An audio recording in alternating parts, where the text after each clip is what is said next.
Queridos amigos, buenas tardes. Mi nombre es Jorge Abel y estamos en el segmento por las rutas del arbitraje. El día de hoy vamos a entrevistar al doctor Jefferson Moreno, especialista en Derecho Penal, docente universitario. Y a propósito de los arbitrajes Odebrecht, vamos a comentar esta solicitud del Ministerio Público contra el pedido de la prisión preventiva a 16 árbitros por los casos con la constructora Odebrecht.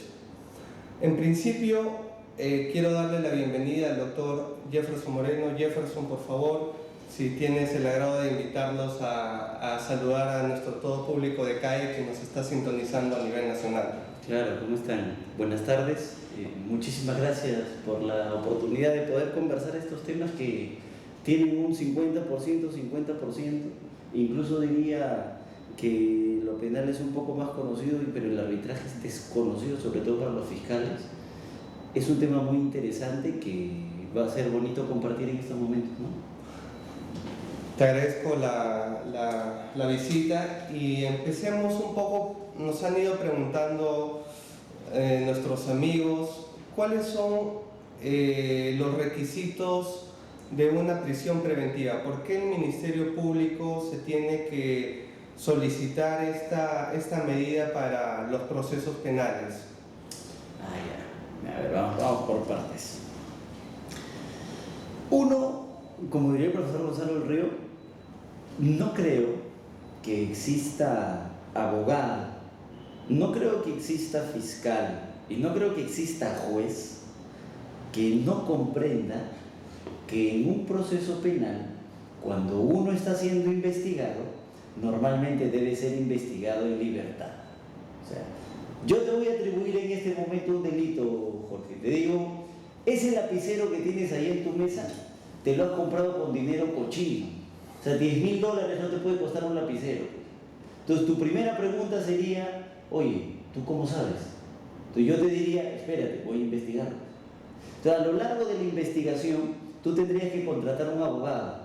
Tú tendrías que buscar un estudio de abogados y decir, tengo que empezar a defenderme. Tú tendrías que empezar a recabar todos tus elementos que demuestren que ese lapicero lo has comprado con dinero limpio y no sucio, como dice la fiscalía. La pregunta es, ¿todo eso lo vas a hacer en libertad o preso? La idea es que sea en libertad, ¿no? Primero, como regla general, así debería ser todo proceso. Excepcionalmente, excepcionalísimamente, como creo que saben jueces, abogados y fiscales, eso creo que está clarísimo, pero como no lo entienden algunos ciudadanos, excepcionalmente, una persona mientras está siendo investigada puede ir presa. Esa es la prisión preventiva. Incluso hay un silogismo que a mí me gusta mucho, que es del profesor Bovino, que dice: para que una persona vaya a la cárcel, se requiere demostrar con certeza su culpabilidad. Esa sería tu primera premisa. Segunda premisa: para tener certeza de la culpabilidad de una persona, tú necesitas un proceso con las debidas garantías. Segunda premisa. Tercera premisa: para poder tener certeza de tu culpabilidad, necesito enviarte a prisión sin tener certeza de tu culpabilidad. ¿Qué es más o menos lo que pasa con la prisión preventiva? ¿Te das cuenta? Entonces, la idea es que como va a ser excepcionalísima, totalmente excepcional de lo que en la regla pueda pasar a lo largo de todos los procesos penales. Por ejemplo, si tú analizas todo el cúmulo de casos, la bajada, tú ves y dices, ¿en cuántos hay prisión preventiva? En todos. Entonces no es muy excepcional que digamos ya. Pero la idea es que del cúmulo de casos que tenemos, en algunos nada más se aplica prisión preventiva. Para que un juez diga y para que un fiscal pida en un caso concreto medida de prisión, deben existir 3 presupuestos. Están regulados en el artículo 268 del Código Procesal Penal. 1. Tienen que existir primero graves y fundados elementos de convicción. Sin eso no tienes nada, pues. Porque yo te acabo de poner el ejemplo, Jorge, yo creo que ese celular te lo has comprado con dinero cochino. Tú lo primero que me dirías es, en un lenguaje el que tú prefieras, tráeme las pruebas. Correcto. Se dice que las pruebas, no solamente el juicio, pero tráeme las pruebas, dirías. Tráeme los elementos de convicción. Tráeme los elementos que a ti te han generado convicción para decir que mi lapicero ha sido comprado con plata cochina. Pero ojo, No solamente necesitas elementos de convicción, sino necesitas graves y fundados elementos de convicción. O sea, algo más. Yo siempre he sostenido que más que un concepto, en realidad ese es un estándar. Por eso es que la Corte Suprema se juntó recién. O sea, habrá sido un mes y hace un par de semanas, calientito, todavía me quema en el escritorio de la oficina, han emitido un acuerdo plenario, el 1 de 2019. Y ese acuerdo plenario dice que para que a ti te den prisión preventiva, el juez tiene que alcanzar un estándar. ¿Sabes cuál es ese estándar? El de sospecha fuerte o vehemente también, le dice la Corte Suprema. O sea, tiene que ser el nivel más alto que puedas encontrar. Incluso el proceso penal es así, cuando arrancas nada más, si yo fiscal te digo, ese lapicero te lo he comprado con dinero cochino, no tengo que tener una sospecha fuerte porque recién estoy empezando. Solo necesito una sospecha inicial. Si es que yo decido formalizar de la investigación preparatoria, por ejemplo, mi nivel de sospecha va aumentando, ¿cierto? Porque ya estoy en el campo investigando, sube a una sospecha reveladora. Si yo quiero llevarte a juicio, mi sospecha sigue aumentando y cambia a una sospecha suficiente. Mira, no te he hablado de sospecha fuerte todavía, ya te van a llevar a juicio. Es más, el fiscal está convencido que te deben condenar y solamente tiene sospecha suficiente. Pero el día que el fiscal quiera pedir prisión preventiva, incluso tiene que tener mucho más que sospecha suficiente, tiene que tener sospecha fuerte. Por eso pareciera una incongruencia, pero en realidad es una medida de protección para los ciudadanos. Si los quieren meter presos, el fiscal debe tener tal nivel de sospecha, incluso superior, para cuando pretendiera llevarlos a juicio, o sea, para cuando estuvieran en la etapa de acusación. Entonces, ese es el primer punto. Hay que analizar graves y fundados elementos de convicción. ¿Qué tienes? Testigos, ¿qué tienes? Colaboradores eficaces, ¿qué tienes? Documentos, ¿qué tienes? Pericias. Perfecto, hay que analizarlas una a una para ver si cumpliendo determinados presupuestos, requisitos, por ejemplo, de valoración de prueba testimonial o corroboración de colaboradores eficaces, alcanzamos o no alcanzamos el grado de sospecha grave. Ese es uno. Dos, pareciera ser un saludo a la bandera, pero el presupuesto es prognosis de la pena. Es decir, si estamos diciendo que la prisión es excepcional, que no se debe adoptar en todos los casos, solamente debe ser adoptada en delitos que sean graves. O sea, aquellos que tengan tal trascendencia para el derecho penal y para la sociedad, obviamente, de que ahí podamos aplicar prisión preventiva. ¿Cómo mides la gravedad de un delito normalmente, así en abstracto? Por cuánta pena tiene, pues. Entonces, si un delito tiene cadena perpetua como pena, como consecuencia jurídica, caramba, ese es un delito súper grave, ¿te das cuenta? El legislador, incluso desde el Código Procesal Penal del 1991, que fue un intento de reforma a este sistema que ya tenemos, había establecido que la prognosis de la pena siempre tiene que ser superior a los 4 años. O sea, tú puedes aplicar prisión preventiva cuando en el caso en concreto, si haces un análisis así de probabilidad a futuro, dices, ¿cuánto le pondrán a Jorge si lo condeno por el lapicero comprado con dinero sucio? Le ponen 10 años. Caramba, entonces en el caso concreto, la prognosis de la pena es superior a los 4 años. ¿Te das cuenta? Ya tienes segundo presupuesto. Si te ponen organización criminal, lavado de activos, no vale la pena discutir, pues eso, obviamente, si haces un análisis de probabilidad siempre vas a superar los 4 años, ¿no? La idea es hacer un análisis en concreto, en el caso en sí mismo, para ver si alcanzamos o no alcanzamos. Y tercer presupuesto, dice la Corte Suprema, con ese presupuesto que te voy a decir ahorita se sostiene la prisión preventiva. Olvídate del resto. El resto es lo menos importante, obviamente no al 100%, no te olvides al 100%, tenlo oído más un ratito, guárdalo. Pero el más importante de todos es el peligro procesal, que ese es el tercer presupuesto. Si tú no tienes peligro procesal, no tienes nada, no tienes prisión preventiva. ¿Sabes por qué? Imagínate en un país de opereta, en un mundo de fantasía, donde la gente diga que deben darle prisión preventiva a una persona porque hay muchas pruebas. En un país donde no debería pasar que la gente reclame muerte, sangre, preso de una vez, porque hay suficientes elementos. Entonces estaríamos adelantándole la pena a cualquier persona, ¿te das cuenta? Correcto. Entonces la idea, el fundamento de existencia en realidad de la prisión preventiva es el peligro procesal. Jorge, si por ejemplo no lo metemos preso ahorita, se me va, desaparece. Nunca más lo vas a volver a encontrar. Ah, ya. Entonces, existe una primera vertiente del peligro procesal, que es el peligro de fuga, por ejemplo. Si tú no lo metes preso a Jorge preventivamente, los testigos curiosamente van a empezar a cambiar sus declaraciones. Ya nadie va a decir que le dio plata a Jorge. Ahora todos los contratos ya no son simulados, ya sino son reales. Ah, ya, entonces puede existir un peligro de obstaculización también. Pero ¿sabes qué es lo bonito de ese análisis de peligro procesal? ¿O qué es lo que debería pasar en realidad? Que ese peligro procesal debe ser analizado con datos objetivos. O sea, Jorge, yo creo que ahorita, mira, por el saco que tú tienes, yo creo que tienes tal capacidad económica para fugar del país mañana mismo. Entonces, ¿tú qué me dirías? Pruébalo, pues. O sea, basta con tu percepción, Jefferson. O sea, basta con tus subjetividades para decir que yo me voy a fugar. No. Ya la Corte Suprema ha dicho, eso de ahí de peligro procesal, sea de fuga, sea de obstaculización, requiere un análisis probatorio con objetividad, nada de subjetividades. Entonces, tú llegas a una audiencia, imagínate esto. Señor juez, ¿sabe qué? Yo creo, no estoy seguro, pero yo creo que si no lo metemos preso a Jorge en este momento, usted juez, mañana muere un perito. Yo creo. Juez pregunta, oye, ¿tienes alguna amenaza hecha al perito? No. ¿Un sobre con una bala? No. ¿Algún mensaje de Jorge? No. ¿Llamadas telefónicas entre Jorge y el perito desde que se aperturó la investigación? No.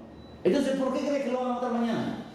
Porque ese me parece un ciudadano que es peligroso, señor juez, acuérdese, lo estoy imputando lavado de activos, además tiene plata.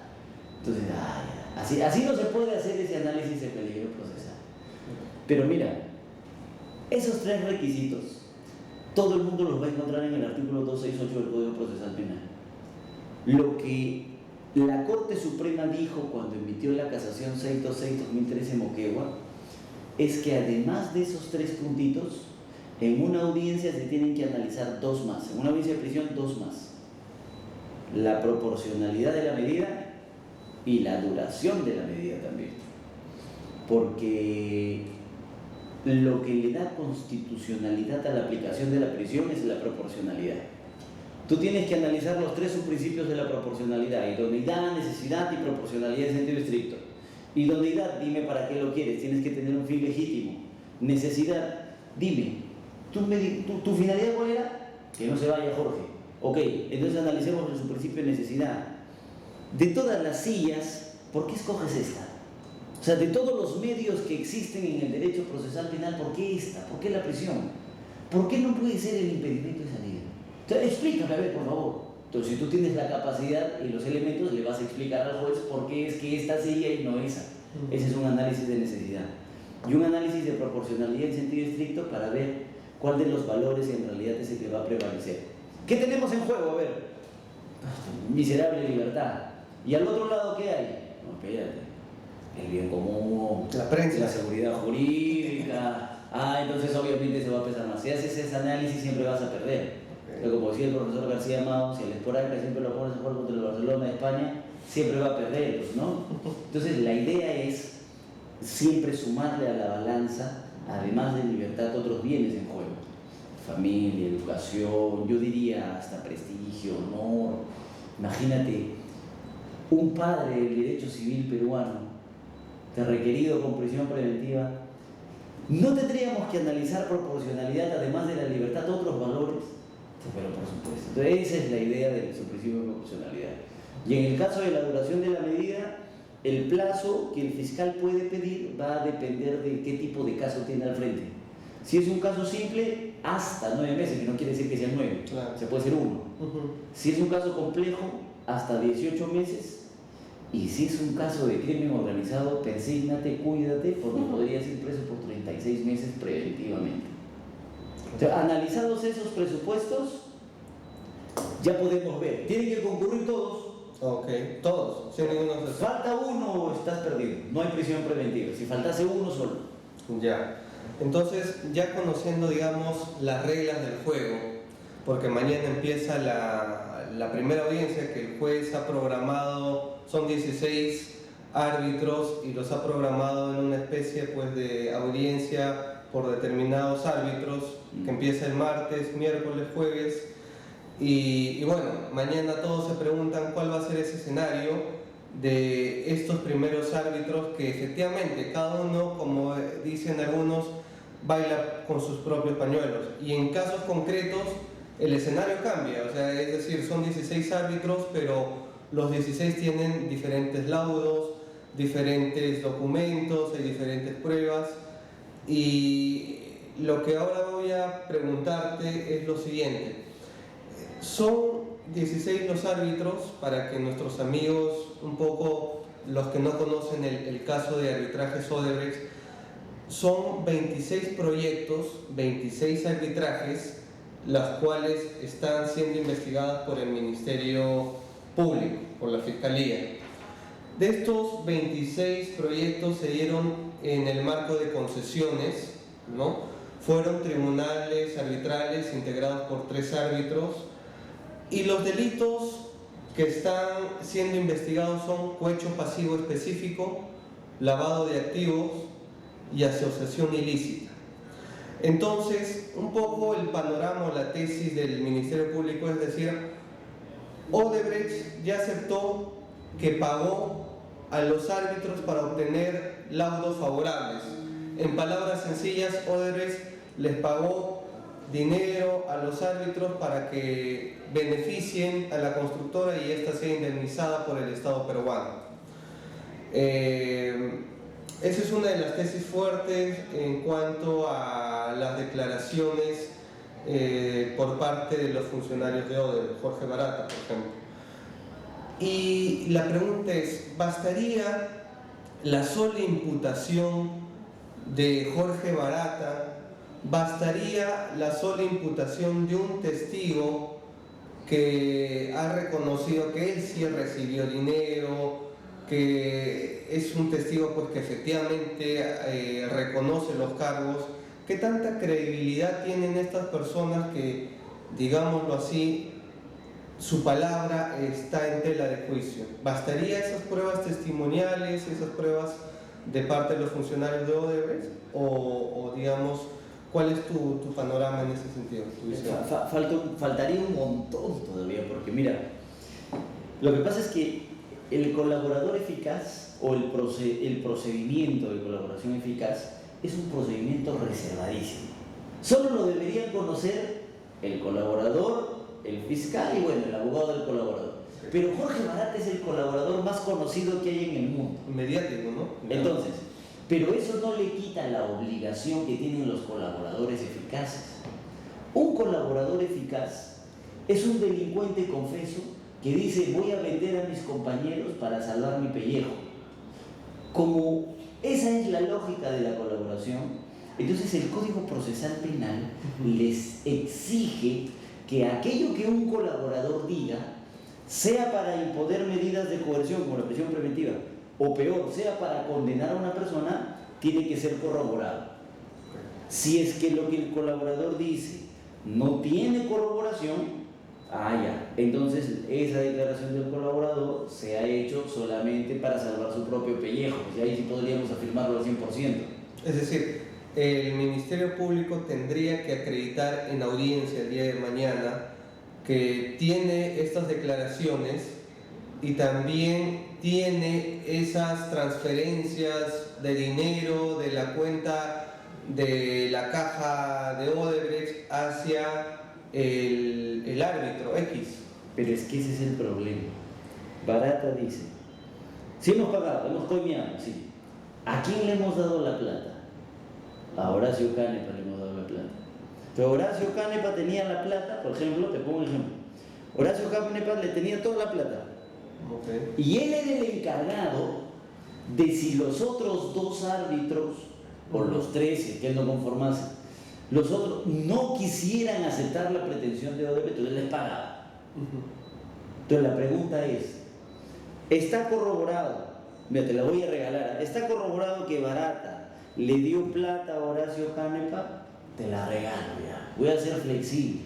Porque bueno, a Odebrecht se le cree lo que diga. Pues. Aunque en una última en una última visita que le hizo el fiscal Vela con el fiscal José Domingo, fueron y le dijeron, por favor, venimos por los otros codinombres, ¿dónde está la información?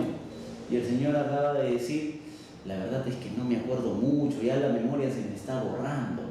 ¿Qué necesitas para recordar?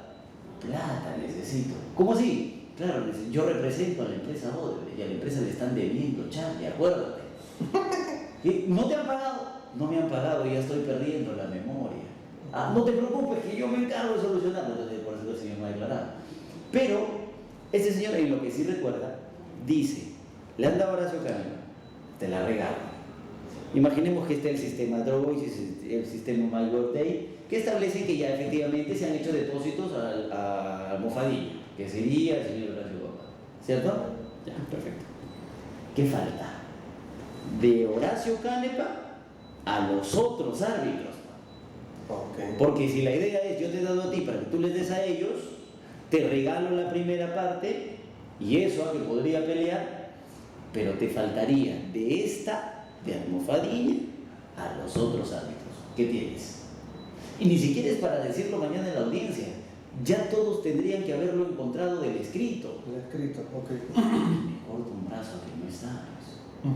No está, porque hay un dato adicional que es procesal penal. Un enfermo, 2 enfermos, 3 enfermos no te dan un hombre sano, ¿cierto? Entonces la declaración de un colaborador, que sería barata, no la puedes corroborar con la declaración de otro colaborador. O sea que... Claro. Y la declaración de ese otro colaborador no lo puedes corroborar con un testigo protegido. Todos son enfermos. Entonces tú necesitas tener tus propios elementos de corroboración. Eso siempre y cuando quieran establecer el pago de coima en efectivo.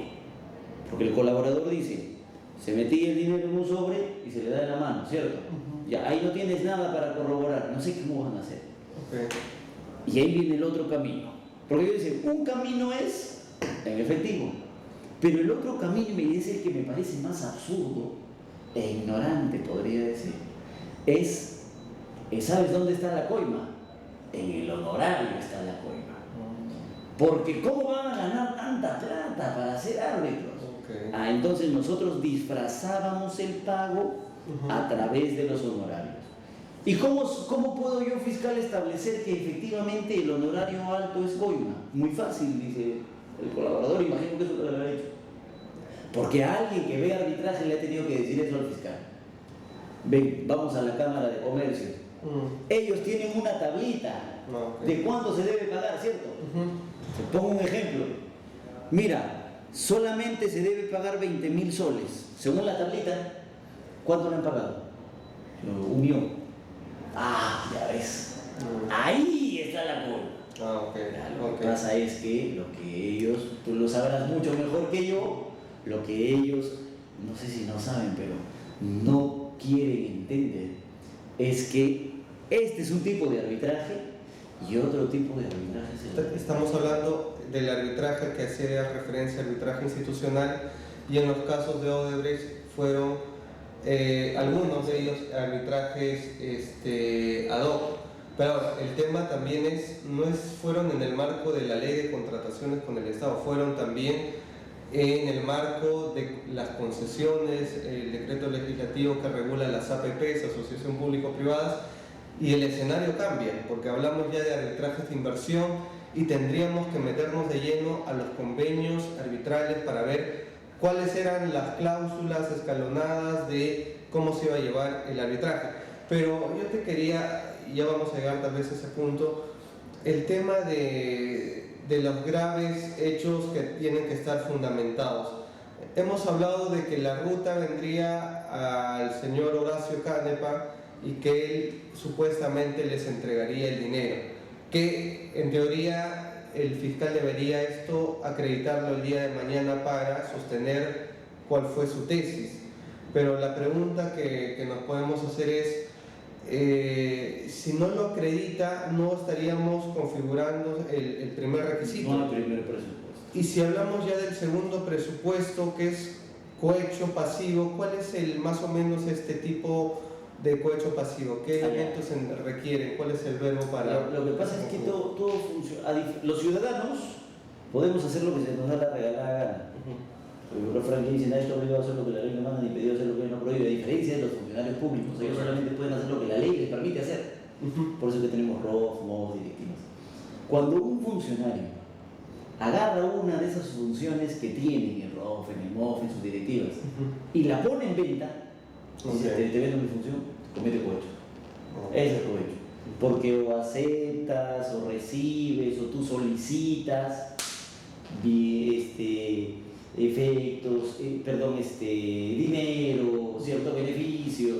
Entonces, a partir de ese momento configuras cohecho. Es pasivo porque es el funcionario el que está pidiendo. Y es específico porque se trata de árbitros. Ok, pero digamos, los árbitros no tienen la calidad de funcionarios públicos.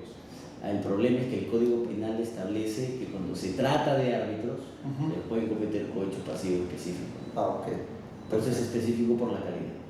Y respecto al peligro procesal sobre ahora, porque cada caso, digamos, son 16 árbitros, hay algunos que me parece que han sido devueltos de Estados Unidos, hay otros que compraron su pasaje.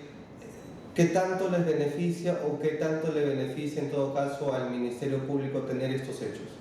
Ya, mira. Pero tú que eres mi amigo, pongo el ejemplo contigo. ¿Tienes algún proceso penal abierto? Ninguno. ¿Quieres viajar mañana? Sí. ¿Puedes hacerlo? Claro, porque no tienes un proceso penal. Compras tu pasaje hoy día y dices: me voy con mi familia de vacaciones fuera del país. Y a la semana, obviamente te compras tu pasaje para el próximo año, no te sale muy caro para este año. Ya te compras tu pasaje para febrero del próximo año. Y en febrero, antes de tu fecha de vuelo, la fiscalía te abre un proceso penal. Por lo que sea, porque ahora está de moda abrirle con cualquier cosa. Sí, ya. Te abren un proceso penal y tú lo que haces es, bueno, te apersonas. Vas a declarar a la fiscalía. E incluso le avisas al fiscal que ya tenías un pasaje comprado con anterioridad. Y tú vas al aeropuerto y cuando te estás yendo te enteras que te acaban de pedir prisión preventiva. Te pregunta: ¿querías fugarte? No. Dime, ¿qué ciudadano no tiene la posibilidad de viajar, la libertad de tránsito que le regula la Constitución, ¿cierto? Para poder movilizarse en cualquier momento. Entonces, obviamente eso no puede ser tenido en cuenta como una característica del peligro procesal, porque cuando eso se hizo con anterioridad, no tenías el proceso penal. En algunos casos, claro. Si tienes el proceso penal y te compras un pasaje, ojo, no sabes si te han pedido prisión preventiva todavía. Te vas al aeropuerto y te enteras que te han pedido prisión preventiva. ¿Te querías fugar? No, pues salvo tú seas el fiscal, porque tú no sabías que te iban a pedir prisión. Entonces no hay lógica en ese razonamiento. Es más o menos lo mismo que el fiscal está pretendiendo, porque un argumento que es copia y pega para la gran mayoría es: existe peligro de fuga porque, por ejemplo, este árbitro tiene muchos viajes al extranjero. No te miento, no estoy exagerando, no soy un absurdo jurídico andante, pero así dice el requerimiento. Claro, porque digamos hay muchos árbitros internacionales que efectivamente tienen arbitrajes fuera o ponencias, eventos, etcétera, y es normal que haya estos viajes, ¿no? Es más, la Corte Suprema recoge una sentencia del Tribunal Europeo de Derechos Humanos, en este caso Stockmüller, para emitir una casación. Antes de ese acuerdo plenario de 2019, emite una casación que es la 1445-2018 nacional, donde la Corte Suprema dice: espérate, cuando vayas a analizar los viajes, tú no tienes que analizar cuántas veces se ha ido, sino si ha regresado. Ojo, no solamente tienes que analizar si se fue, sino por qué se fue. Porque como bien estás citando, ¿qué tal si todos mis viajes, por ejemplo, yo me he ido al extranjero? Sí, todos han sido para estudiar. Entonces no puedo todavía irme de vacaciones nunca. Siempre he sido para estudiar. Ya, o sea, peligro procesal por irme a estudiar. No, pues, ¿cierto? Entonces ese mismo análisis se debe hacer, porque te doy un datito más adicional. Fiscalía dice: no tienen estudios suficientes para ser árbitros. Entonces yo reviso la lista y digo, ¿el doctor Mario Castillo Freire tiene estudios suficientes? Ahora espera, me estoy equivocando. ¿En qué dices en Derecho Administrativo? El doctor Richard Martin Tirado no tiene estudios suficientes. No tiene en la Cámara de Comercio de Lima. Porque han sido docentes, incluso los que has mencionado. Entonces, tú le preguntas a los árbitros, ¿dónde no tengo estudios? En la Cámara de Comercio. ¿Qué voy a estudiar en la Cámara de Comercio de Lima? ¿Dónde tiene estudios? Bueno, tengo en Harvard, tengo en Alemania, tengo en Europa, me voy a Estados Unidos siempre a capacitar. Por favor, ¿quién podría atreverse a cuestionar? El doctor Castillo tendría que llegar con todos sus libros, pues. Todos sus artículos escritos tendrían que presentarlos en PDF, para que el juez pueda entender que sí, efectivamente, tienen el nivel académico necesario, porque ese es un argumento de fiscalía. Porque entiendo de que esta solicitud de prisión preventiva para los 16 tendría que ser pues independiente por cada persona. Una es por que una. uno copia y pega para uno lo que... Uno a uno. Bueno, hay una parte, obviamente es un formato que tienen prediseñado, por no decir que es un planchazo, pero ellos establecen, por ejemplo, lo que han hecho con la gran mayoría es un acta de inspección policial. O sea, se han aparecido en la puerta de su casa, los policías. De hecho, vengo a inspeccionar si acá vive Jorge. ¿Si acá vive o no vive? Señor, ¿usted vive? ¿Vive o no vive? No, pero por favor déjeme llamarlo. Han llamado. Señora, acá están los policías, con el fiscal, que quiere saber si usted... Pásamelo, por favor. Un caso concreto que yo he leído. Se lo pasa. Aló, sí, soy el árbitro. Dígame, ¿qué necesita? Señor, yo quiero saber si está en su casa. Bueno, pasen, por favor, verifiquen. Efectivamente, yo vivo ahí hace 15 años. Vivo con mi esposo y con mis hijos, quien los ha atendido es el recepcionista en mi casa, quien nos ayuda, las labores. Ok, perfecto, muchas gracias. Se toman fotos, se deja constancia, se levanta el acta. Y no te miento, quienes nos estén viendo ahorita y quienes vean la audiencia mañana, el fiscal dice, se ha hecho la inspección a la casa, el señor dijo que vivía 15 años, que ahí vive su esposa, que ahí viven sus hijos, pero igual creemos que se va a fugar. Porque es un tema importante, el arraigo, creo que si uno acredita eso y hay algunos pues árbitros que superan de altamente, sostener eso y contraponerlo mediante esa tesis creo que sería un poco, por decirlo menos, ociosa. Es que hay un problema. Me olvidé la última frase del fiscal. Dice, ¿no? Hemos revisado, efectivamente, 15 años, todo, bla, bla, bla, bla, bla, pero creemos que se va a fugar. ¿Por qué? Porque, no recuerdo, me parece que es el 2011, el presidente del Poder Judicial en ese momento, no la Corte Suprema, no una sala de la Corte Suprema en pleno, no. El presidente del Poder Judicial dijo, bueno, ¿qué hago? Voy a emitir una resolución administrativa, hablando de la prisión preventiva, del arraigo. Okay. Y en esa circular, o sea, una resolución administrativa, pone así, dice, arraigo tiene cualquier ciudadano. ¿Quién no tiene arraigo? ¿Qué es arraigo? Estar vinculado a personas o a cosas. ¿Hay alguien en este mundo que sea hermafrodita? No, no hay. ¿Hay alguien que no tenga padres? No, no hay. ¿Hay alguien que no tenga dónde dormir? Hasta el mendigo del barrio siempre tiene su camita abajo del puente. Entonces, es difícil que una persona no tenga arraigo. ¿Cómo es difícil que una persona no tenga arraigo? Por más que a ti te acrediten en una audiencia que tienes arraigo, eso no es suficiente para enervar el peligro de fuga. Eso dice la resolución administrativa. Entonces el fiscal dice, bueno, sí, hemos verificado 15 años, vive todo, tiene hijos, tiene esposa, tiene bienes, tiene deudas, pero la circular dice que eso no es suficiente. ¿Te das cuenta? Entonces, esa es la gran equivocación y ese es el gran problema. Con el tema del arraigo por lo menos. Porque hay otras cosas que, por ejemplo, relacionado al tema de arbitraje. Yo no soy experto en arbitraje, pero solo hay que leer algunas cositas para enterarte de lo básico, ¿cierto? Cuando un tribunal arbitral resuelve la controversia, ¿cesen sus funciones o me equivoco? ¿O tiene que presentar una carta de renuncia? No. Cesen sus funciones. El fiscal le requiere a algunos árbitros y le dice, mándame tu carta de renuncia al tribunal arbitral. Bueno, Entonces el árbitro de inmediato hace su escrito y dice, pobrecito, se ha equivocado, no conoce de arbitraje, hace su escrito y dice, bueno, no, respecto a la ley de arbitraje, sí, están las funciones, así que ponemos en conocimiento del fiscal, ignorante, todo esto que estoy diciendo, se lo presenta como escrito. Y el fiscal lo que hace es, no me quieres dar tu carta. Otra disposición. Saca una disposición y dice, reitérese al árbitro que tiene plazo de 48 horas para traer su carta de renuncia a este despacho. Ahorita lo quiero. Árbitro, experto, vuelve a responder y dice, oye, creo que no has leído, te voy a adjuntar otra vez mi escrito y te voy a explicar otra vez. Que no hay carta de renuncia. Ya. El fiscal recibe el segundo escrito. Y en ese momento el fiscal dice, reacios con la autoridad, no me quieren hacer caso, lo denuncio por resistencia a la autoridad. Entonces el fiscal dice que ese es una prueba, es una demostración de que ellos obstruyen la acción de la justicia. ¿Te das cuenta?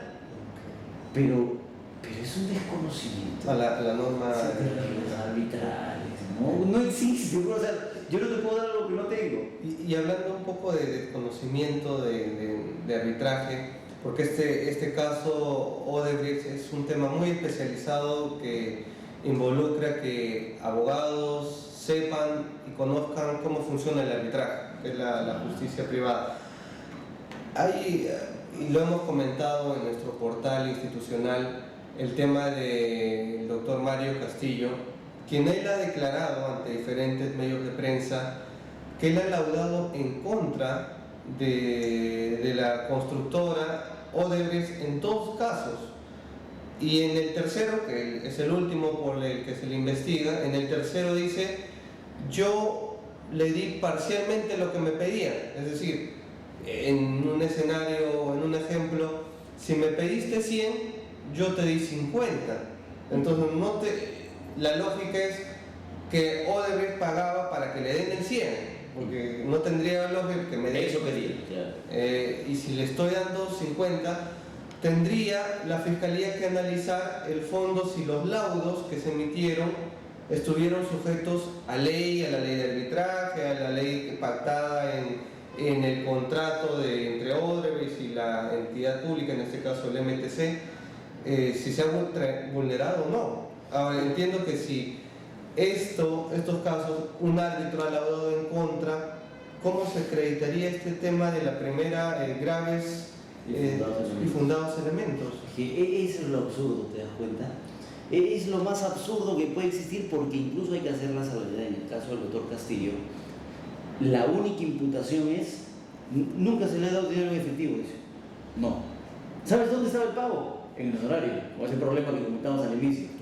O sea, no hay ni siquiera como imputación que se le haya entregado dinero en efectivo, no hay eso. El único cuestionamiento es que su honorario era muy alto. Entonces ahí tienes el primer problema.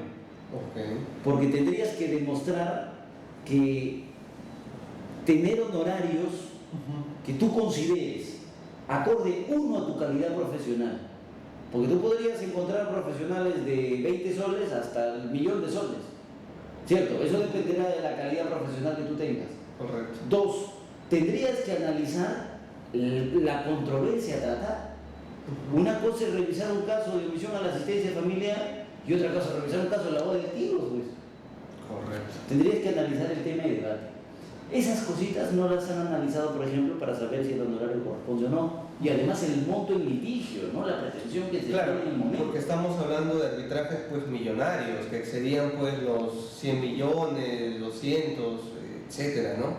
Y lo que uno, para un poco aclarar el tema de los honorarios, en los arbitrajes institucionales, cada centro de arbitraje, a través de su reglamento, fijan una tabla de honorarios arbitrales. Entonces, dependiendo de la cuantía, ¿no? Pero esos son arbitrajes institucionales donde cada centro de arbitraje cuenta con su reglamento, cuenta con su tabla honoraria. Ahora, en los arbitrajes ad hoc, efectivamente, estamos hablando de casos del 2008, 2009, 2010, donde no había ninguna directiva, ni siquiera del OCE, en la cual regulaban una tabla de honorarios para los arbitrajes ad hoc.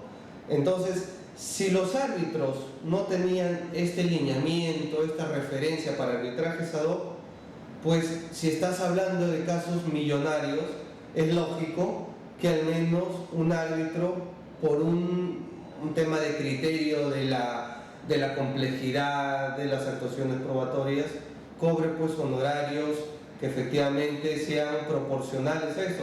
Y ahora, en los arbitrajes ad hoc, un tribunal arbitral puede reliquidar los honorarios una, dos veces o tres veces, porque no hay ninguna ley, y estamos hablando, ojo, de casos del 2008, 2009, donde no había ninguna referencia a eso.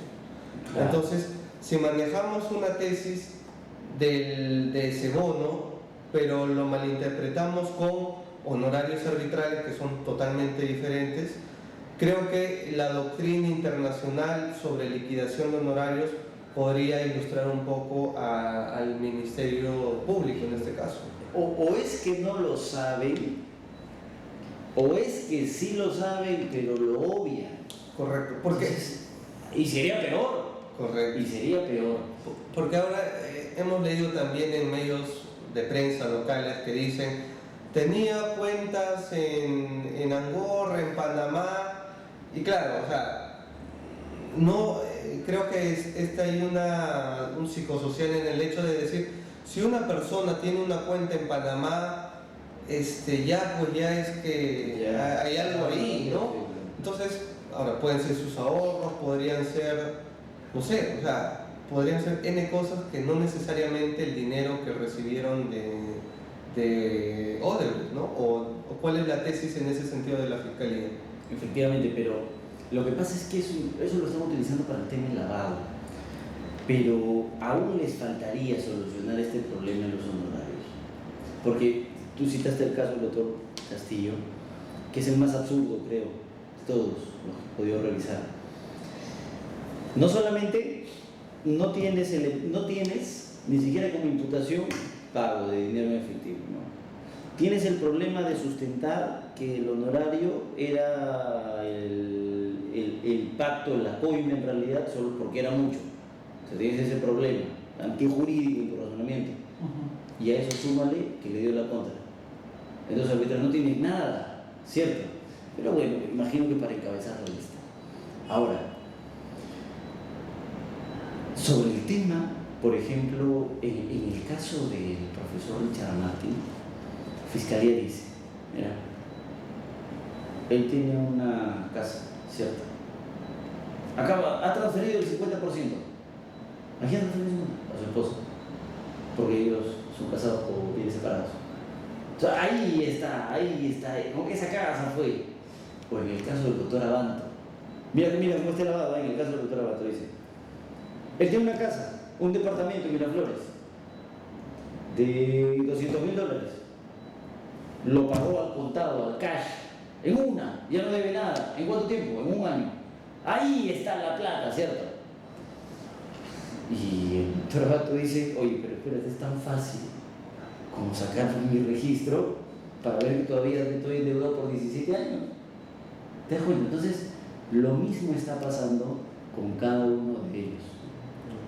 Exactamente igual, me parece. Ojo, claro. Cada caso tiene su particularidad, por ejemplo, cada imputación es diferente. Como te digo, en el caso del doctor Castillo, no hay una imputación de haber recibido dinero en efectivo, solamente es el tema de los honorarios altos, nada más. Hay otros que tienen honorario alto y además, dice la Fiscalía, entrega de dinero en efectivo. Entonces, más trabajo de corroboración, además. Porque ¿cómo vas a corroborar que efectivamente se realizó la entrega del dinero? Yo te atraco que corrobores que a Odebrecht le dio el dinero a Canepa, pero que Canepa se lo dio al otro árbitro, ahí te faltaría. Okay. Ese es el problema que van a tener. Y bueno, ya para ir concluyendo, ¿cuál es tu panorama sobre esta audiencia que empieza mañana, termina toda esta semana? ¿Cuál sería ese precedente de que un juez les diga, bueno, lleven su proceso, pero en la cárcel, y si al final demuestran su inocencia, bueno, qué lástima, pero pasaron meses o años en la cárcel? ¿Ese debe ser el mensaje para salvaguardar la presunción de inocencia o cuál es el escenario? Lo que pasa es que la Corte Suprema se reunió, todos los jueces supremos penales se reunieron y dijeron, caramba, ¿cómo paramos la mano a esto de pura prisión? Los jueces no entienden. Entonces hay que emitir un acuerdo plenario explicando otra vez, Dios mío, que la prisión es la excepción de la regla y marcar ciertos criterios para el peligro procesal, para la sospecha, etc. E incluso la Corte Suprema dice que la pena grave ya no debe ser 4 años porque nuestro legislador pues, se ha paseado el Código Penal por todos lados. Así que todos superan los 4 años. Ahora deberían ser 10, por ejemplo, dice, le da una propuesta de ley diferente al Congreso. Bueno, cuando hay. Pero eso se ha marcado por el lado de la Corte Suprema. El señor juez Chávez Tamés, a mí me parece un buen juez. Por ejemplo, ha tenido el mejor de los criterios, con primacía de la realidad y no necesariamente centrándose en el código, o sea, en lo cerrado de la norma, porque la norma dice, la audiencia de prisión se programa dentro de las 48 horas de presentar el requerimiento. Por eso que los llamaron a audiencia de inmediato. Entonces, los abogados defensores decían, pero recién me has llamado. Sí, pero la ley dice 48 horas, ¿qué puedo hacer? Ya tenemos que estar acá. Pero, dice el juez, voy a suspender. Y voy a reprogramar para que ustedes se puedan ir a prepararse. Mira cuánto tiempo. Incluso no lo vamos a hacer todo de un porrazo, porque como la situación de cada uno es diferente, entonces vamos a tener un día algunos, otro día otros y otro día otros, para que así la información yo la pueda canalizar de la mejor manera. Eso me parece un excelente criterio. Pero además, como está de por medio la presión mediática, yo lo que sí te puedo asegurar es lo siguiente. Existen 2 subsistemas muy grandes que eran antes independientes y hoy se han juntado en una sola corte, que es el subsistema nacional y es el subsistema anticorrupción. Bueno, del subsistema nacional preferiría no comentar. Por ejemplo, ahí está el juez Concepción Carbancho, ¿no?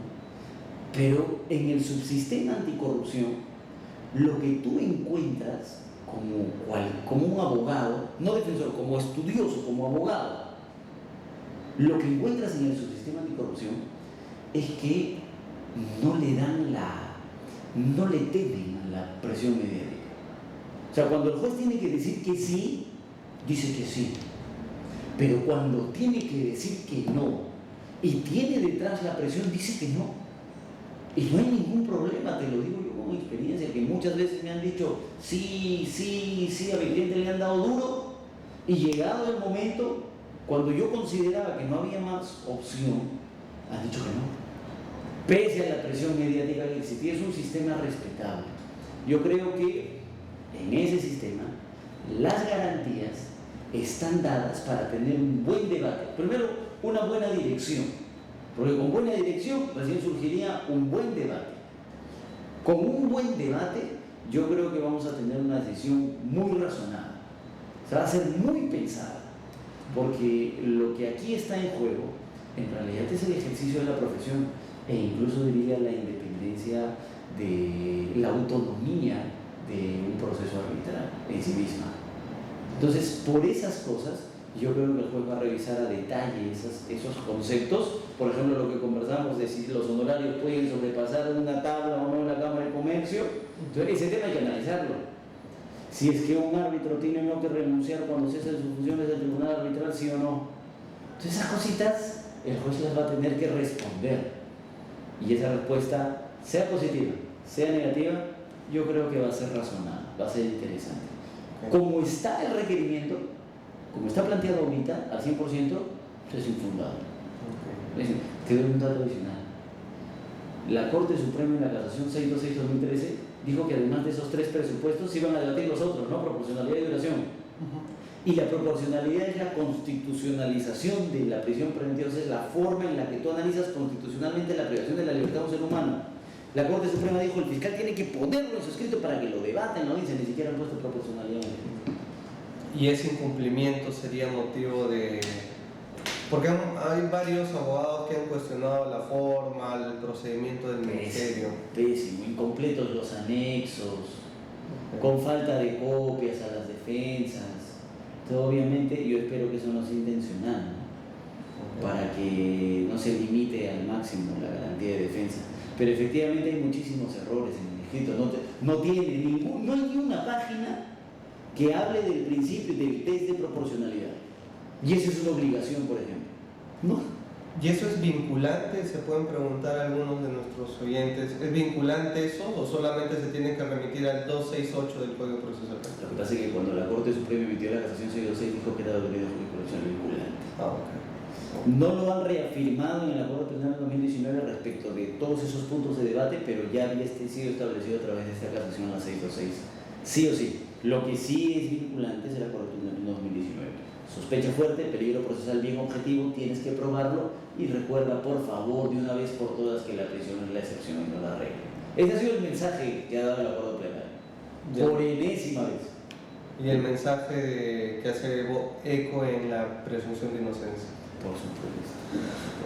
Bien amigos, estuvimos con Jefferson Moreno, te agradezco todo el tiempo, la ilustración en materia penal, el procedimiento y lo que nos espera esta semana, que en el mundo del arbitraje, no solamente a nivel nacional sino internacional, ha despertado el foco y va a marcar, creo yo, un antes y un después en el arbitraje, pero siempre considerando las garantías y los derechos fundamentales sobre una presión mediática que pueda haber, ¿no? Te agradezco, Jefferson, y con nosotros nos despedimos hasta una siguiente oportunidad.